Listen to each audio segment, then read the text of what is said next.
So welcome today. It's me and Liza Amlani. My name is Gary Newbury. I'm a senior executive on call specializing in retail supply chain. My purpose in life is to inspire business and particularly retail business leaders to think big, be bold, scale, adapt and win one epic and somewhat substantial supply chain transformation at a time. So Lisa, do you want to give us your quick... Well, I mean, that's really tough to follow, Gary. I am a retail expert, but my wheelhouse is really merchandising. I was a merchant for over 20 years, and then I did some consulting work, of course, around retail strategy. So really understanding what retailers are going through today from a merchant perspective, and helping them either digitize or find better ways to work to reduce their time to market and get closer to their customer. Cool, excellent. Yeah. So I think you've got some questions for me today, and we're I do. Gonna tussle our way through some great retailing ideas and concepts, which are thrown around like confetti. Exactly.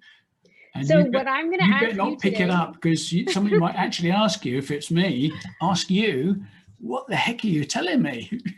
So I think that what we're hearing a lot today, especially in that world of consulting and on LinkedIn, and just what does a digital transformation mean? So if a retailer comes to you and says, I need digital transformation, but I don't know what it means, but I need it.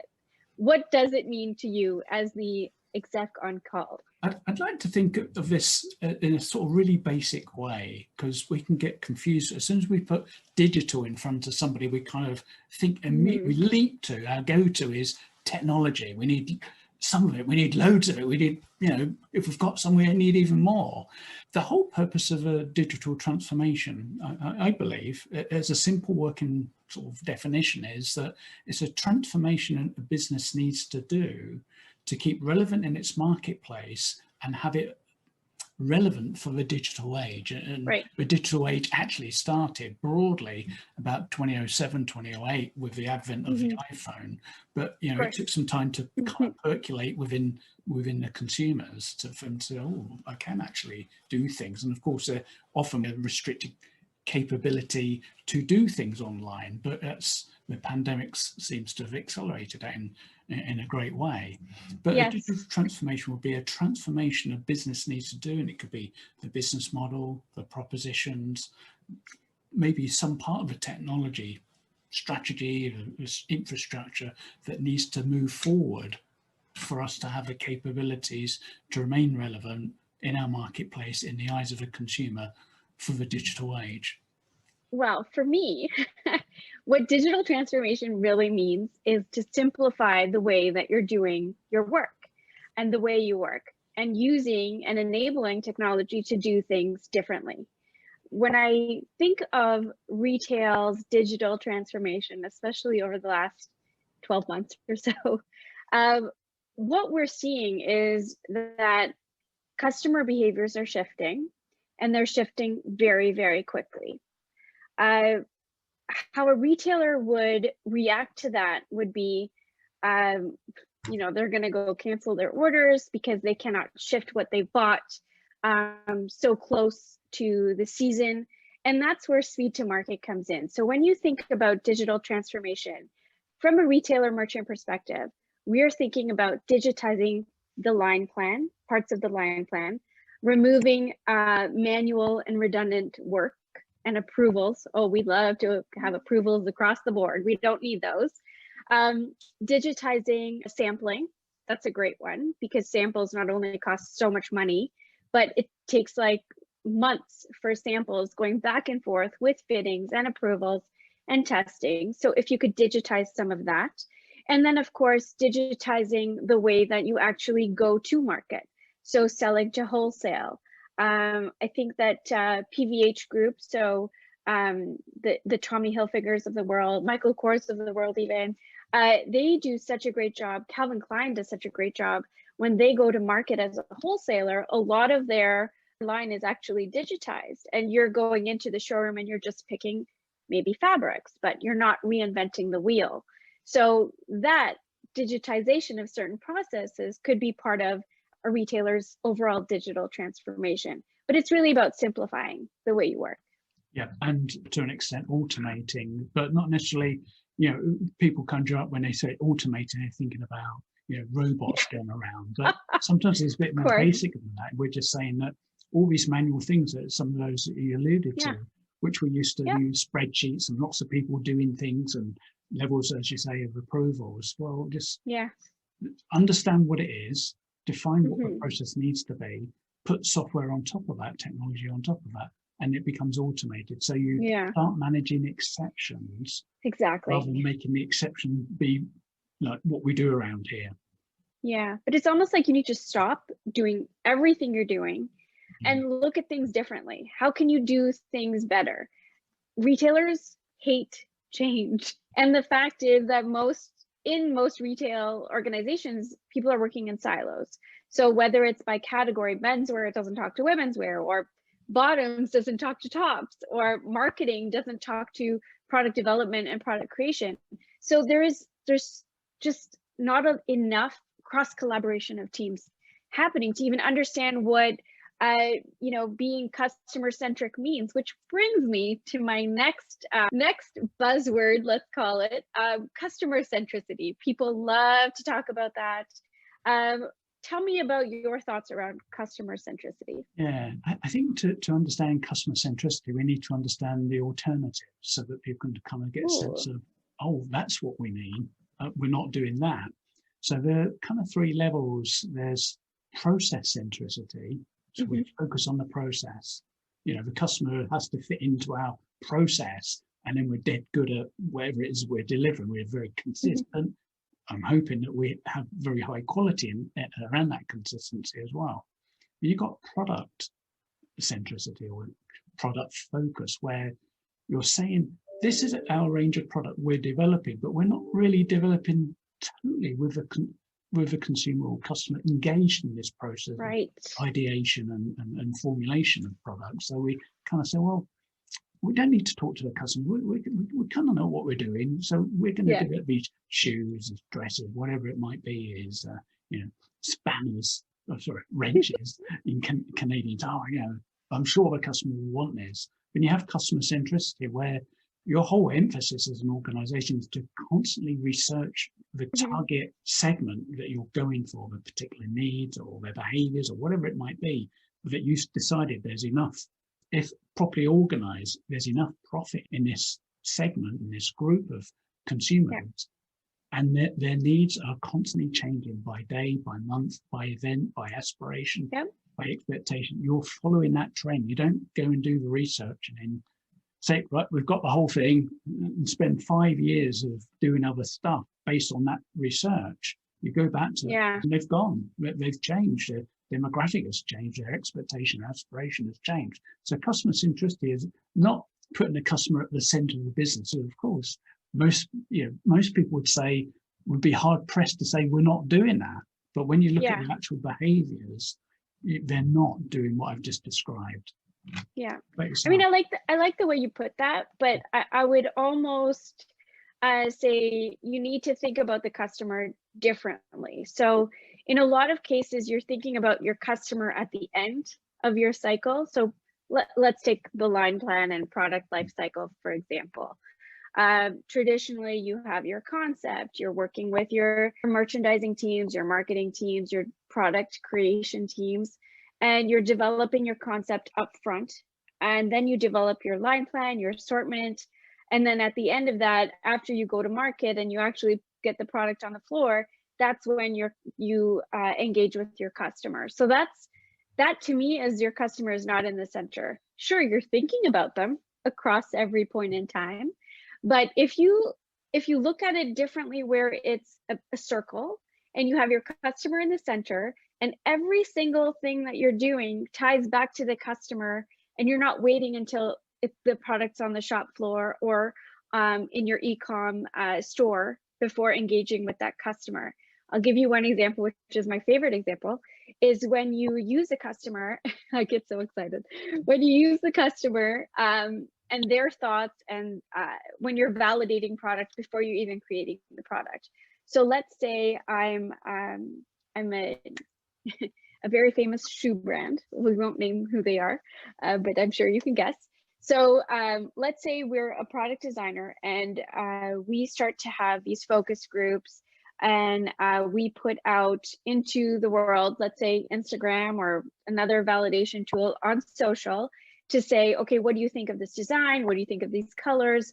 And engage them and help them to get more involved when you're actually creating the product. You're engaging them before you're even sampling the product and going into production.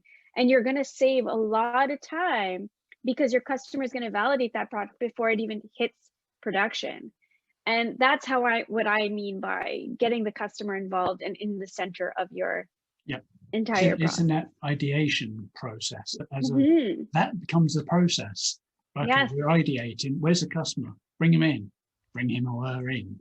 Or a group of them in.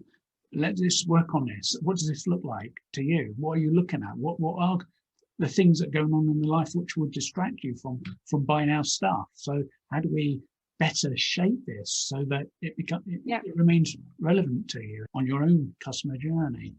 So, exactly. Think Mad Men having a focus group in the office, but let's digitize that whole thing, which I think people are doing, but I don't know if they're doing it so far ahead of creation where they can use digital twins instead of actually creating the product, and using these social platforms like a TikTok or even a Twitch, and really engaging with the customer almost one-on-one, which is just super fascinating. And also you're validating before your production, which is, that's the magic. We also want that design. I mean, if we put these stages along the design curve, when you're here and you've got the idea and you're sharing it, as you're suggesting, through digital platforms, and you're getting some feedback pretty quickly, and you're able to leap over here and say, didn't like that style, right? Okay, what about this color? We're on to blue is the new black, and charging around, and then you can develop it, keeping the customer with you on that journey until you actually go to market, get it on the shelf. If you think about that design process, that just as you move through time and the costs start to rise very quickly, and it would just take it through to something more kind of logistics focused. It's so easy when you're designing a warehouse to do some what ifs, some scenario planning, and say, well, we didn't need adjustable pallet racking, we needed a continuous live feed system for, say, e-commerce. Glad we didn't build it and find it out, because that's pretty expensive to take it out. Learn that you've made a mistake, take it all out and put new stuff in. Very disruptive. So the earlier you can, I think if we're talking about customer centricity, we're actually saying we're actually avoiding lots of hassle later, actually involving the customer right at that instant of these are the things we're starting to think about, to ideate around, and before we even create the thing in as a physical artifact. Exactly. And all of that is going to tie into your the fact that the fashion industry loves to overproduce, and that we are a culture that loves to consume, but yet we are changing what we value, which is sustainability and circularity and things like resale. So I think that there's a lot of opportunities to involve the customer to understand, okay, yes, they say they want sustainable product, but what are they going to pay for it? What does this sustainability mean to them? Does it mean practices, or does it mean textiles? Like, what does it mean, and what is the value to your customer? And then bringing those practices into the way you create products, so the customer is a lot more emotionally engaged. Obviously, I'm not a digital marketer, so I don't know all the fabulous terms that people are using these days, but that's really what it comes down to in my eyes. Cool. So here's one for you. Okay. Customer journey. Oh, okay. So Marks out of 10. That's a great one. That's a great one. Yeah, that's a great one. Customer journey, again, that is a marketing big consulting firm. let's call it jargon right now. So when we talk about the customer journey, in my eyes, as a former merchant, as a retailer, what I would say is about how the journey from the customer searching for the product, or the product they don't even know they want, right? And then actually purchasing the product, but also how they engage with the brand. So it's really that omni channel-less experience almost. And that's what the customer journey is really how do they engage with you, is how do you keep them engaged, and is it seamless? So when I say seamless, which, you know, I'm sure you'll have lots to say about that, as a supply chain guy, when I think of seamless is when I use the Nike app, do they know how I'm working out, what I'm wearing when I'm working out, what shoes am I wearing, what events do I like to go to, and what time of day do I do all these things? So if Nike can understand that all these things about me, and they're using, of course, Google also knows everything I'm doing, so does my iPhone. So if they can use all this information to make my purchasing journey super quick, easy, one click, marketing the right products to me because I like yoga, I don't play tennis, so don't send me, you know, emails about tennis. So I think that you can really simplify it. But let's ask you, what do you think? Yeah, slightly different bent on this, because Okay. I'd be, even up to a week ago, be very much in the camp that you were describing, that you have these retail channels, and your job as a retailer is to, if a customer wants to ping pong through to the point of purchase and ultimately consumption, we just construct this fixed idea of that customer journey. We do a thing called customer journey map, and we start to understand this journey. But I actually think the customer journey is independent of retail. The customer journey is defined by the customer, or a group of customers we're trying to, the segment, the group that we're after. And their journey is being influenced day to day, month to month, event to event, as their expectations, aspirations change, as their circumstances change, both personally, in their family, in their community. And I think they're on a journey, and it's retailers who have to kind of catch up and try and get into what that journey really looks like, so they can be in the point you made earlier, the kind of discovery stage, is we need as retailers to be in their consideration set. How do we get into their consideration set? We have to understand their needs as they continue to evolve. They don't stay static for very long. And you know, just the last 12 months, we've seen massive shifts in consumer behavior, their preferences. And we need to make sure that we're positioning ourselves in their journey. And then we make it as easy as you suggest, easy for them to basically come onto our website if they're kind of basically a web or mobile customer. Click, and it's done. It lands on their porch, and then hopefully they will go and say some good things about us, maybe on social media, to their friends, word of mouth, or bad if we've done a really bad job. They use the same things probably 10 times as intense. But I think that's a customer journey, and I think that retailers, and I was having this conversation recently with somebody, that I think that retailers are stuck in customer journey mode, where it's an internal thing. It's much like, and we'll probably touch on omni-channel now, where retailers are saying, oh, we're omni-channel. And the next thing you probably ask them, what does that mean? Oh, you know, the e-commerce channel, the store channel, mail order channel, whatever. You know, this is how we operate. We've got separate teams, separate way of doing things, separate metrics, probably separate cultures, whatever it is. And the customer does ping pong, and there's no consistency of brand across that. So the customer may be having an experience on the e-commerce thing, which is very different to what it feels like and the cognitive impact on going into the store. It's almost as if we have to keep these things in silos, very much divorced.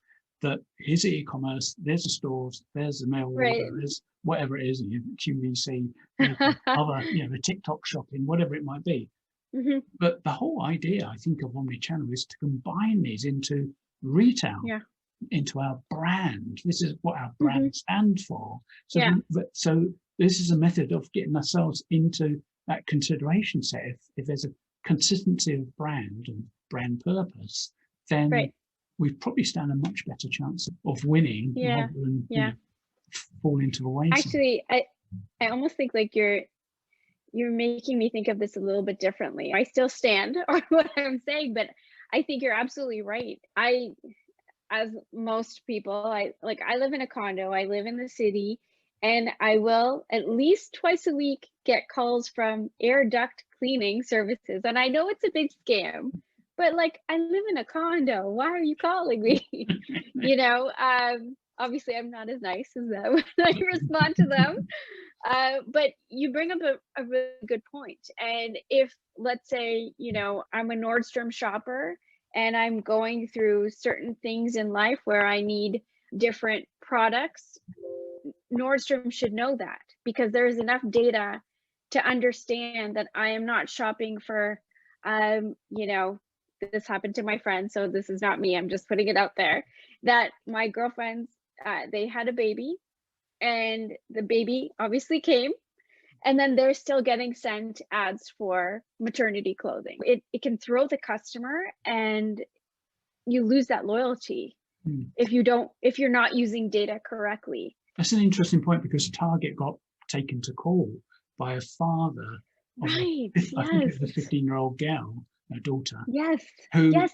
who's looking at their purchasing behavior. It's like, oh, and they're making suggestions. I'm not a guy who's into maternity a lot, but they're making suggestions for maybe kind of his wife, not realizing we were talking to, you know, the observable behavior of 15-year-old experiencing pregnancy for the first time. Yeah, we definitely talked about that in the Merchant Life newsletter. I was like, it was like a few editions ago. But yeah, no, I think that's a great example. But I love the fact that you made me think about customer journey a little bit differently. Yeah. So, well, I think we've done. Well, I don't know if you want to say any more about omnichannel, because I didn't. Oh, Omni's a big conversation. I think maybe we might have to do that for another episode. But I think it's just the retailer just needs to be a little bit more smarter. They have access to data. They have access to evolving the way that they engage with the customer across all platforms, whether it's a shopping platform or an activity. So it's really just about retailers getting smarter. And, you know, I would like to leave it at that. Well, I'd say this, in one of the statements you made just then, it was like they've got access to data. I think there's still a huge black hole. If you do it on the e-commerce platform, they probably, you know, depending on what their data collection thing is, date of birth and things that really identify you very clearly. But I can walk into a store, I can be effectively a gold level customer in the lifetime value matrix, and they don't know me. You know, I walk into the Home Depot or, you know, Canadian Tire, they won't know me from Adam. They just look at me, I'm a bit scruffy. Oh well, you know, it's in aisle 32, go away. Whereas if only they could, and this is, I think, small business can actually make a big difference for themselves. Yes, agreed. The e-commerce from maybe Shopify or their own endeavors, all they now need to do to join things up is to associate fairly quickly that customer who they may actually know by name with their buying transactions, maybe through a loyalty card, or just by saying, oh, always remember to, you know, when you come in, just remember to give me the account number and I'll bill it into or whatever. And they can join the whole thing up, and they can see from the data, they can see the whole customer's purchasing behaviors, and then be in a much stronger position to move their proposition to make sure they're in line with that consumer. Whereas if you imagine Loblaws, you imagine that they've got huge amount of data around them, huge amount of technology and processing capability in terms of not only the machines but the people. But I think that when they try to integrate the PC card, they had these sort of black holes everywhere. It's still, you know, these loyalty things. You have your, you know, digital platform inputs, and I think they probably made a few boo-boos along the way when they tried to associate these two things together for two different people. Yeah. Loyalty is an interesting one, because in a way, the small businesses have a leg up, right? Because they actually have a relationship with their customer in their physical store. And then once they launch their e-com, or if they had an e-com prior to the last 12 months, they're just learning more and more about their customers. So in fact, it's giving them a lot of power. It's almost like that bigger retailer doesn't have as much power as the small retailer, which I kind of love. Well, you know? I think on that bombshell, it's a wrap. It's a wrap. Thanks everybody for listening today. And this is Gary Newbury and Liza Amlani. Looking forward to our next exploration of some concept around retail, what we've been doing, what we need to be doing, and how we can improve. So thank you, Liza. Thanks, Gary. We hope you enjoyed the conversation. Hit the like button and leave your comments. Connect with us on LinkedIn to get the heads up on future episodes of The Retail Code.